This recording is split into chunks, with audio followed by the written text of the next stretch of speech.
श्रीमद् भगवद गीता के पास आपके हर प्रश्न का उत्तर है। चाहे आपकी कोई भी परेशानी हो, कोई भी इच्छा हो, श्रीमद् भगवद गीता आपके हर प्रश्न का उत्तर देती है, आपकी हर समस्या का हल देती है। चाहे वो परेशानी आपके मन की हो या धन की हो या आपके शरीर की हो या आपके रिश्तों की हो, आपको अपनी हर समस्या का उत्तर श्रीमद् भगवद गीता में जरूर मिलेगा। आज हम उसी श्रीमद् भगवद गीता के ऐसे 11 अनमोल उपदेश आपको बताएंगे जो आपकी पूरी जिंदगी बदल देंगे। बस आप इन बातों को वीडियो के अंत तक ध्यान से सुनिए। जो भी व्यक्ति इस वीडियो को अंत तक सुनेगा उसे अपनी जिंदगी, उसे अपनी हर परेशानी का हल अवश्य मिलेगा। उसे अपनी जिंदगी में जो कुछ भी चाहिए वो उसे जरूर मिलेगा। श्रीमद् भगवद गीता का सबसे पहला उपदेश यही है कि कोई अगर आपका अपना है या कोई आपसे बड़ा है तो उसका अपने प्रति गलत व्यवहार कभी भी सहन नहीं करना चाहिए। ये गीता का उपदेश हमारी जिंदगी से भी जुड़ा है।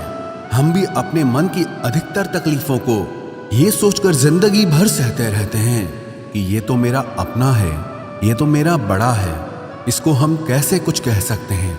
हम अगर नहीं सहेंगे, कुछ कह देंगे तो हमारे रिश्ते ही खराब हो जाएंगे, हमारे रिश्ते ही समाप्त हो जाएंगे। पर सोचने की बात यह है कि उस व्यक्ति को आप अपना कैसे मान सकते हैं जो आपकी तकलीफों की वजह हो।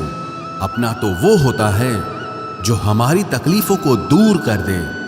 तो गीता का ये उपदेश है कि किसी को भी अपना फायदा मत उठाने दो, किसी को भी खुद पर जुल्म मत करने दो, क्योंकि आप जितना सहेंगे लोग आपको उतना सहने के लिए और मजबूर करेंगे।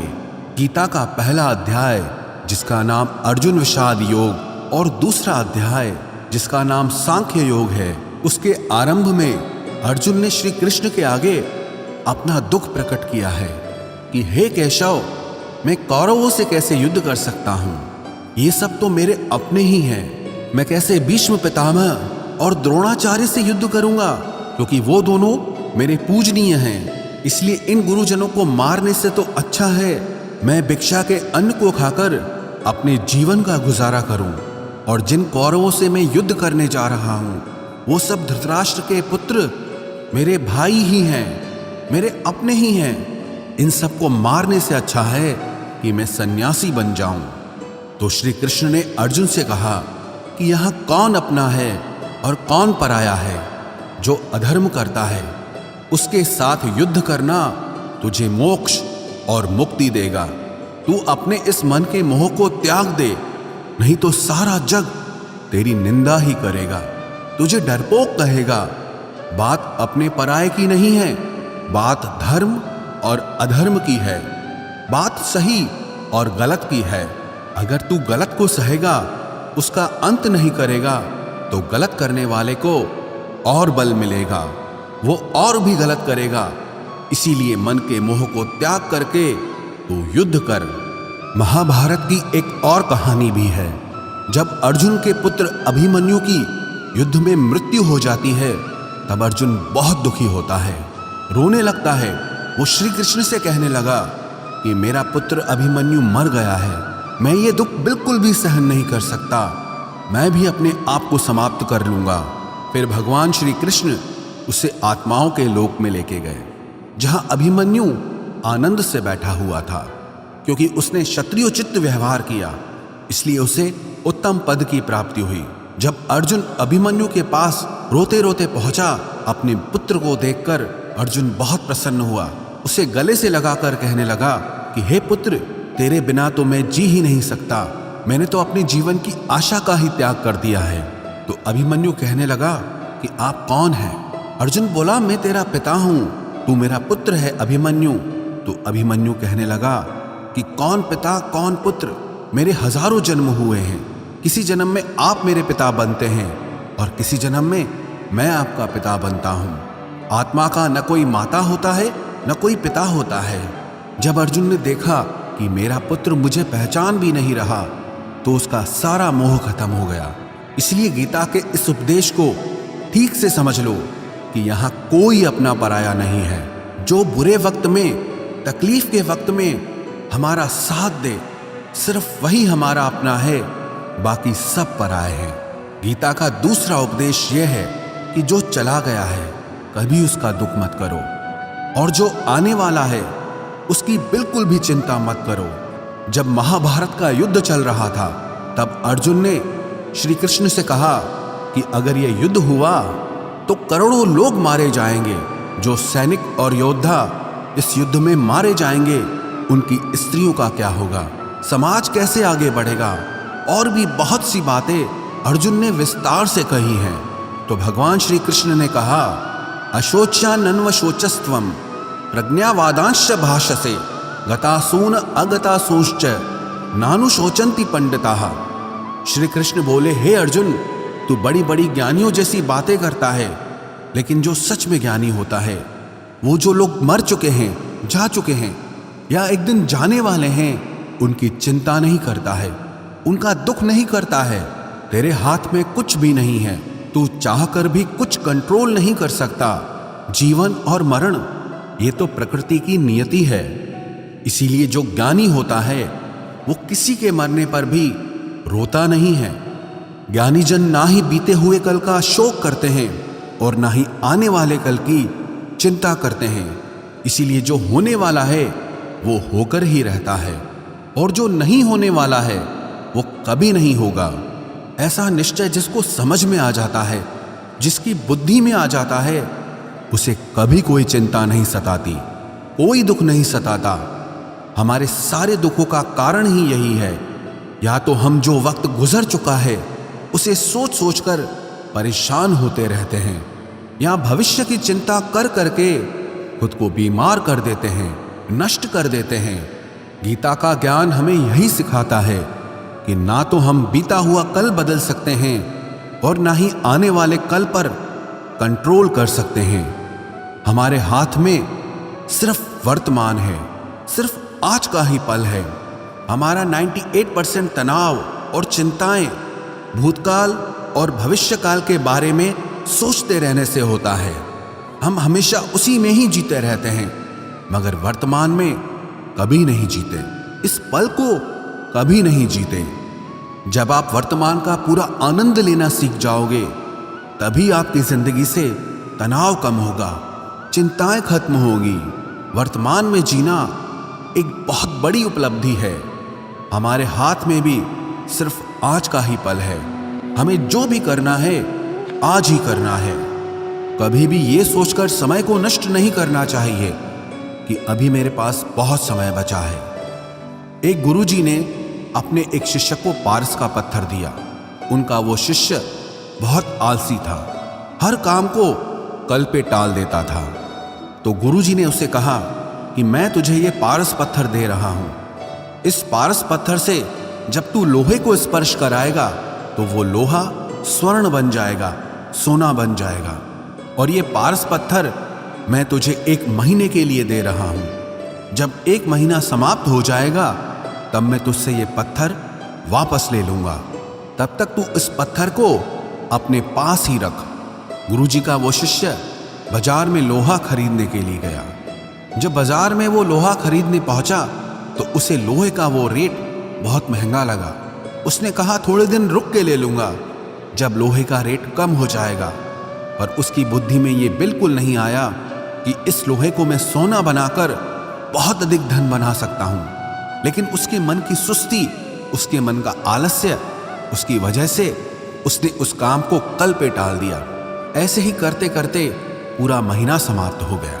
फिर गुरुजी उस शिष्य के पास आ पहुंचे कि बताओ तुमने कितना सोना बनाया। शिष्य बोला कि मैंने तो अभी सोना बनाना शुरू भी नहीं किया। तो गुरुजी ने कहा मुझे मेरा वो पारस पत्थर वापस चाहिए। शिष्य बोला कि नहीं, मुझे थोड़ा वक्त दीजिए, मैं थोड़ा सोना बनाना चाहता हूँ। गुरुजी ने कहा कि ये पारस पत्थर पूरा 1 महीना तेरे पास था, पर तू कुछ नहीं कर पाया, लेकिन अब समय समाप्त हो चुका है। ऐसे ही ये हमारा जीवन है, हमारी जिंदगी है, और ये समय ही पारस पत्थर है। हम समय के एक एक पल से अपने जीवन को सोना बना सकते हैं, लेकिन हमें ये लगता है कि हमारे पास बहुत समय बचा है, एक दिन जिंदगी को जी लेंगे, एक दिन जिंदगी में खुश हो जाएंगे, लेकिन वो दिन कभी नहीं आता और हम जिंदगी भर भागते रहते हैं, चिंता करते रहते हैं, दुखी होते रहते हैं, लेकिन जिंदगी को जीना, खुश रहना हम भूल जाते हैं। इसलिए गीता का ज्ञान हमें यह सिखाता है कि आप आज में जीना सीखो, इस पल में जीना सीखो। गीता का तीसरा उपदेश यह है कि मौत से डरना बिल्कुल व्यर्थ है। श्री कृष्ण ने गीता में कहा है कि यह संसार मृत्यु लोक है। जिसका भी जन्म हुआ है वो एक दिन जरूर मर जाएगा। जिसका आरंभ हुआ है उसका अंत अवश्य होगा। हम इसे रोक नहीं सकते। जैसे हम रोज कपड़े बदलते हैं, वैसे ही हमारी आत्मा नया शरीर धारण करती है। मृत्यु सिर्फ इस जीवन का एक नया आरंभ है, इस जीवन का अंत नहीं है। आत्मा कभी नहीं मर सकती और ना ही उसे कोई मार सकता है, लेकिन मौत का डर मनुष्य को सबसे ज्यादा लगा रहता है। मौत का दुख भी इंसान को सबसे ज्यादा होता है। एक पेड़ में दो पक्षियों का जोड़ा रहता था। उन दोनों को एक दूसरे से बहुत प्रेम था। उन्होंने साथ जीने मरने की कस्में खाई थी। एक दिन वहां एक शिकारी आया और उसने एक तीर चलाकर वहां पेड़ पर बैठे मादा पक्षी को मार दिया। तो वो अकेला नर पक्षी रोने लगा कि मैं तुम्हारे बिना कैसे जी पाऊंगा। तुम्हारी जगह मेरी मृत्यु आ जाती, मेरा जीवन तुमको मिल जाता। वो रो रो के बहुत विलाप करने लगा। इतने में ही उस शिकारी ने दूसरा तीर चलाया और उस नर पक्षी को भी मार दिया। वास्तविकता में ये कहानी हमारी ही है। हम भी रोते रहते हैं जब कोई मरता है तो, लेकिन हमें ये नहीं पता कि एक न एक दिन हमारा भी जीवन समाप्त हो जाएगा। हम भी उसी मृत्यु के पेड़ पे ही बैठे हैं, लेकिन शरीर का मिटना हमारा अंत नहीं है। श्री कृष्ण ने अर्जुन से कहा कि हे अर्जुन, तेरे और मेरे अनंत जन्म हुए हैं। तुझे कुछ भी याद नहीं है, लेकिन मुझे सब याद है। जो व्यक्ति इस सत्य को समझ ले कि मैं यहां इस संसार में कुछ समय के लिए आया हूं, उसकी जिंदगी के सारे झगड़े, सारे दुख, सारी चिंताएं ही समाप्त हो जाएंगी। जब इस संसार से जाना ही है तो दुख किस बात का। पहले के जमाने में साधु महात्मा लोग पैदल यात्रा करते थे। यात्रा करते करते वो एक नगर में पहुंचे। वो महात्मा बहुत थक चुके थे। उस नगर में उन्होंने एक महल देखा और उन्होंने उस महल में जाकर विश्राम करने का सोचा और वो महल में जाकर सो गए। जब उस महल में वहां का राजा पहुंचा तो अपने पलंग पर उस महात्मा को सोता देखकर बहुत हैरान हो गया। राजा उस महात्मा से पूछने लगा कि तुम मेरे महल में कैसे घुस आए और मेरे बिस्तर पर सो रहे हो। महात्मा कहने लगा, ये तुम्हारा महल है? मुझे तो लगा ये धर्मशाला है। तो राजा ने कहा, आपको मेरा महल धर्मशाला कैसे लगा? तो महात्मा ने राजा से प्रश्न किया कि तुमसे पहले इस महल में कौन रहता था?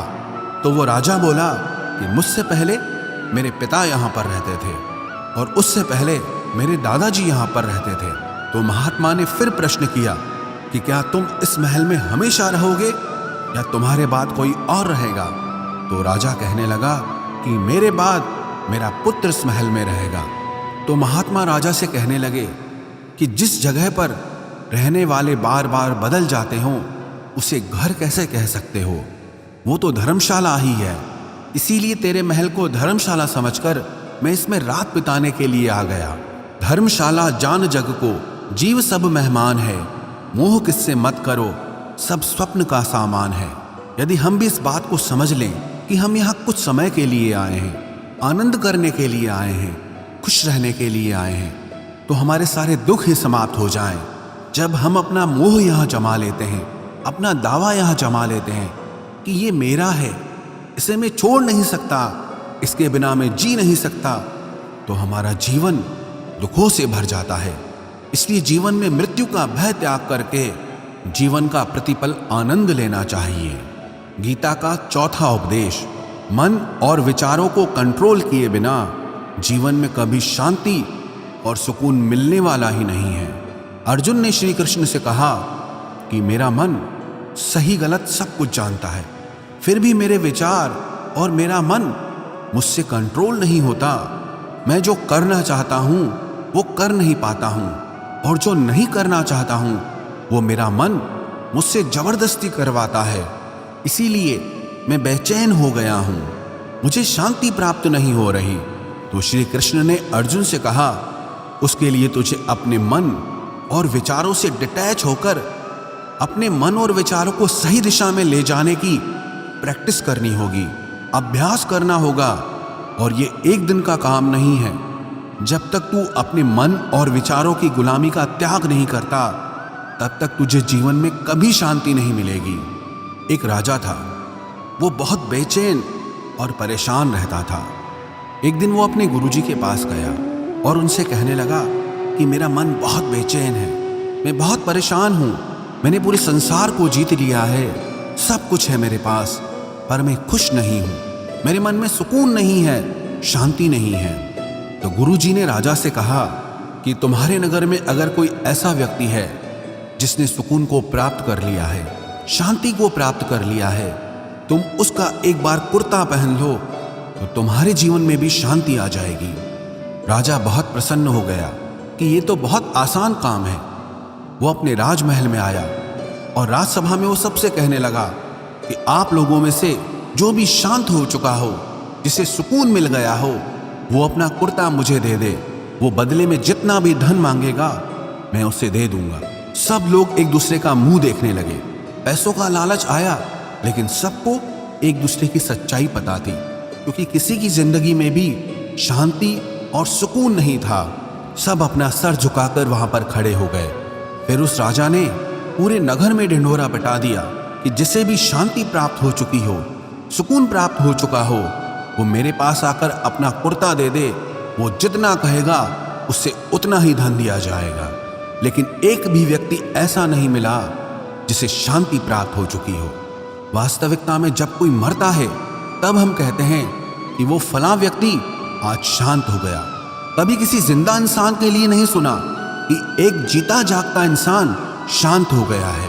राजा के सैनिक पूरे शहर में ढूंढते रहे। फिर उन्हें पेड़ के नीचे एक महात्मा तपस्या करता दिखा, जिसके चेहरे पे एक शांति थी, सुकून था। वो सैनिक उस महात्मा के पास आकर पूछने लगे कि क्या आपने शांति प्राप्त कर ली है, सुकून प्राप्त कर लिया है? महात्मा ने कहा, मैं पूरी तरह से शांत हूं। तो सैनिक उसे राजा के पास ले आए। राजा ने उस महात्मा से प्रश्न किया कि क्या आपको शांति और सुकून प्राप्त हो चुके हैं? वो महात्मा कहने लगे, महाराज, मैं पूरी तरह से शांत हूं, मुझे कोई चिंता नहीं, मुझे किसी चीज की लालच नहीं, मुझे कोई इच्छा नहीं है। तो राजा भी बहुत प्रसन्न हो गए कि आखिर वो व्यक्ति मिल ही गया जिसे शांति की प्राप्ति हो चुकी है, जिसे सुकून प्राप्त हो चुका है। तो राजा उस महात्मा से कहने लगे कि हे महात्मा, आप कृपया करके अपना कुर्ता मुझे दे दीजिए, बदले में आप जो मांगेंगे मैं आपको दे दूंगा। वो महात्मा कहने लगे कि महाराज, सुकून और शांति तो मुझे मिल चुके हैं, लेकिन क्या करूं, मेरे पास कुर्ता ही नहीं है पहनने के लिए जो मैं आपको दे सकूं। जब राजा ने उस महात्मा की ये बात सुनी कि इस महात्मा के पास कुर्ता भी नहीं है पहनने के लिए, उसके बाद भी ये महात्मा एकदम शांत है, इसके जीवन में सुकून है। मैं सारी जिंदगी धन को जोड़ने में लगा रहा, दुनिया जीतने में लगा रहा, लेकिन मुझे शांति नहीं मिली, सुकून नहीं मिला, क्योंकि शांति और सुकून बाहर की चीज नहीं है, अपने भीतर की चीज है। इसीलिए जब तक कोई व्यक्ति अपने मन और विचारों को कंट्रोल नहीं करता, तब तक उसके जीवन में सुकून और शांति नहीं आती। और गीता का उपदेश हमें यही सिखाता है कि जीवन में शांति चाहिए तो मन को शांत करना सीखो। गीता का 5वां उपदेश यह है कि वासना, क्रोध और लालच सर्वनाश का कारण है, नरक का द्वार है। जिस भी मनुष्य में ये 3 अवगुण होते हैं, वो हमेशा दूसरों को दुख पहुंचाकर अपने ही सुख और स्वार्थ की पूर्ति करता रहता है। किसी भी चीज की हद से ज्यादा वासना करना और क्रोधी स्वभाव होना और मन में लालच होना उसके जीवन के सुख को समाप्त कर देते हैं, उसके सारे रिश्तों में जहर भर देते हैं। इन्हें नरक का द्वार इसीलिए कहा गया है क्योंकि जिस इंसान में अत्यधिक क्रोध है, लालच है, वासना है, उसका पूरा जीवन जहर से भर जाता है, उसको मरने के बाद नहीं, जीते जी यहीं पर नरक का दर्शन होता है। गीता का छठा उपदेश यह है कि सब भगवान एक ही हैं, कोई छोटा बड़ा नहीं है। सब एक परब्रह्म परमात्मा के अलग अलग रूप और नाम हैं। श्री कृष्ण ने गीता के 10वें अध्याय विभूति योग में बताया है कि जितने भी जगत के देवी देवता हैं वो सब मेरी ही विभूति है। मैं ही शिव हूं, मैं ही इंद्र हूं, मैं ही यक्षराज कुबेर भी हूं, मैं ही अग्निदेव हूं, देवताओं के गुरु बृहस्पति भी मैं हूं, समुद्र भी मैं ही हूं, अक्षरों में ओम भी मैं ही हूं, काल का महाकाल भी मैं ही हूं, सारे जगत का नाश, उत्पत्ति और पालन करने वाला भी मैं ही हूं। श्री कृष्ण ने अर्जुन से कहा कि मेरी विभूतियों का कोई अंत नहीं है, इसलिए सब भगवान, सब नाम, सब देवता मेरे ही रूप हैं। इसीलिए तो किसी भी देव या ईश्वर में कभी भेद बुद्धि मत करना, कभी किसी को छोटा बड़ा मत समझना। और गीता का उपदेश हमें यह सिखाता है कभी भी किसी दूसरे के इष्ट को छोटा नहीं समझना चाहिए, या इस बात पर झगड़े फसाद नहीं करने चाहिए कि कौन बड़ा है और कौन छोटा है। गीता का 7वां उपदेश यह है, सुख की इच्छा ही आखिर में हमारे दुखों का कारण बनती है। श्री कृष्ण ने अर्जुन से कहा कि मनुष्य जितना सुखों की लालसा और इच्छा करता है उतना ही उसकी इंद्रियां सुख भोग में आसक्त हो जाती है, उतना ही इंसान का मन संसार के सुख और आकर्षण का गुलाम बन जाता है। और जितना सुख के पीछे भागेगा उतना ही उसे दुख के अनुभव से भी गुजरना पड़ेगा, क्योंकि ये संसार का नियम ही है। जो चीजें शुरू में मन को बहुत आकर्षित करती हैं बाद में बहुत दुख देती हैं, और जो चीजें शुरू में मुश्किल लगती हैं, कठिन लगती हैं, बाद में हमें बहुत काम आती हैं। गीता का 8वां उपदेश यह है, जो भी मनुष्य दुनिया के सारे सहारे छोड़कर सिर्फ भगवान को ही अपना सहारा मान लेता है, उसकी हर जरूरत वो ईश्वर पूरी करता है, उसकी हर प्रकार से रक्षा वो परमात्मा ही करता है। अनन्याश्चिन्तयो माम ये जनाः पर्युपासते तेषां नित्याभियुक्तानां योगक्षेमं वहाम्यहम्। जो भी व्यक्ति मुझे ही अपना सहारा मानता है उसका योगक्षेम मैं वहन करता हूँ। योगक्षेमं वहाम्यहम् अर्थात जो चीज नहीं मिली है उसकी प्राप्ति कराना उसका नाम योग है, और जो चीज जीवन में मिली हुई है उसकी रक्षा करना उसका नाम क्षेम है। तो श्री कृष्ण कहते हैं, जो मुझ पे डिपेंड हो जाते हैं उनको जो चाहिए वो मैं जरूर देता हूँ, और उनकी हर प्रकार से मैं रक्षा भी करता हूँ। गीता का 9वां उपदेश यह है कि इस संसार में हमारा कुछ भी नहीं है। गीता सार में आपने कई बार सुना होगा कि तुम्हारा क्या गया जो तुम रोते हो, तुम क्या लाए थे जो तुमने खो दिया, तुमने क्या पैदा किया जो नष्ट हो गया, तुमने जो लिया यहीं से लिया, जो कुछ भी दिया यहीं पर दिया। जो आज तुम्हारा है कल किसी और का होगा, क्योंकि परिवर्तन इस संसार का नियम है। कल तक जिसके बिना आप जी नहीं सकते थे आज उनसे कोई रिश्ता ही नहीं है, बातचीत तक नहीं है। कहाँ गए वो जीवन भर के सारे रिश्ते, वो सारे मित्र जो साथ जीने मरने की बातें करते थे, आज पता भी नहीं कि वो लोग कहाँ चले गए। ये संसार परिवर्तनशील है, सब लोग यहाँ बदल जाते हैं, हर रिश्ता बदल जाता है, और तो और ये हमारा शरीर भी हर दिन बदल रहा है। बचपन से जवानी, जवानी से बुढ़ापा, और एक दिन ये शरीर हमारा साथ छोड़ देता है। तो किसके लिए रोना और किसकी चिंता करना।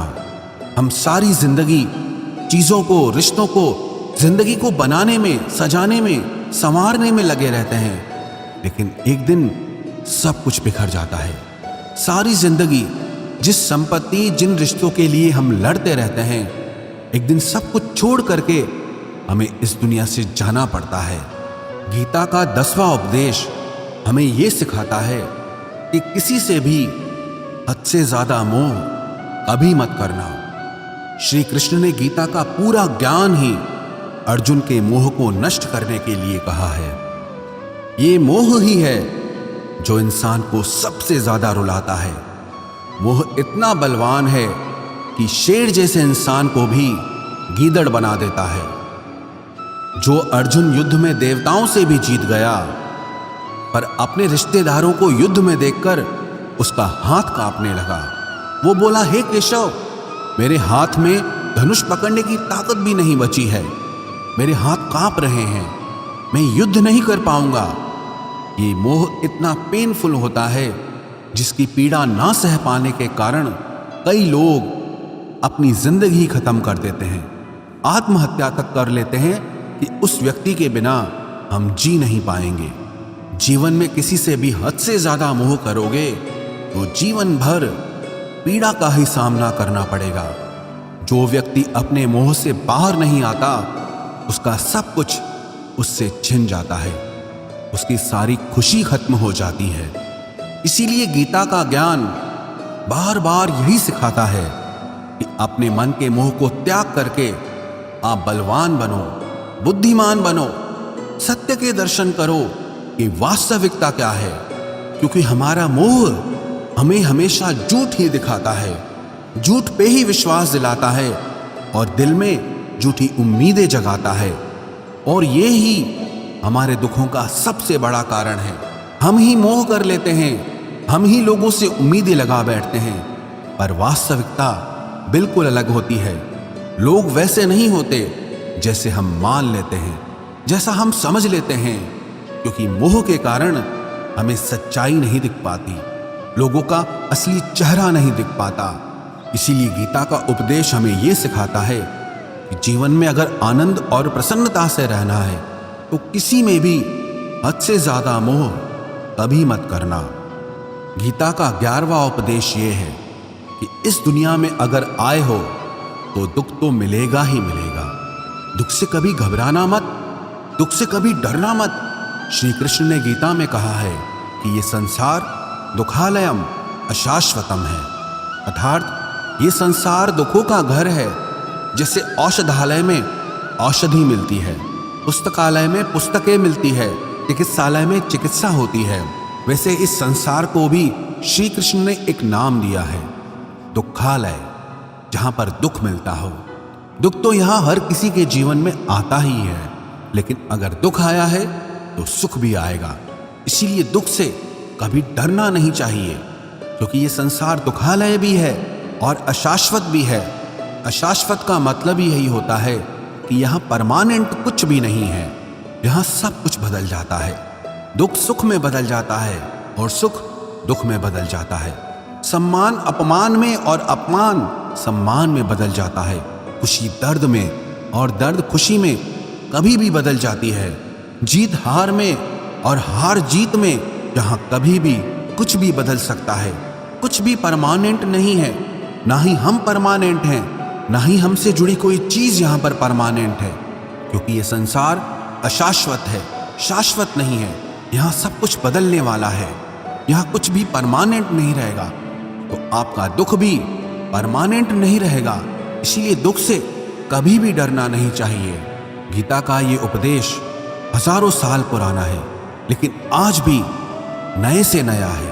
पूरे विश्व में गीता को सबसे ज्यादा पढ़ा गया है और सबसे कम समझा गया है। श्रीमद् भगवद गीता के ये उपदेश अगर कोई व्यक्ति ठीक से समझ ले और उसे अपनी जिंदगी में उतार ले तो ये पक्की बात है, वो अपनी जिंदगी में जो चाहे वो हासिल कर सकता है। अपने जीवन की हर समस्या से वो एक पल में बाहर आ सकता है। श्रीमद् भगवद गीता के इस दिव्य उपदेश को हमें बार बार सुनना चाहिए, हर रोज सुनना चाहिए। जब भी जीवन में कोई चिंता या परेशानी आए तो एक बार इस उपदेश को जरूर सुन लेना और मन में ये विश्वास रखना कि गीता का ये उपदेश आपकी जिंदगी की हर परेशानी में आपको राह अवश्य दिखाएगा।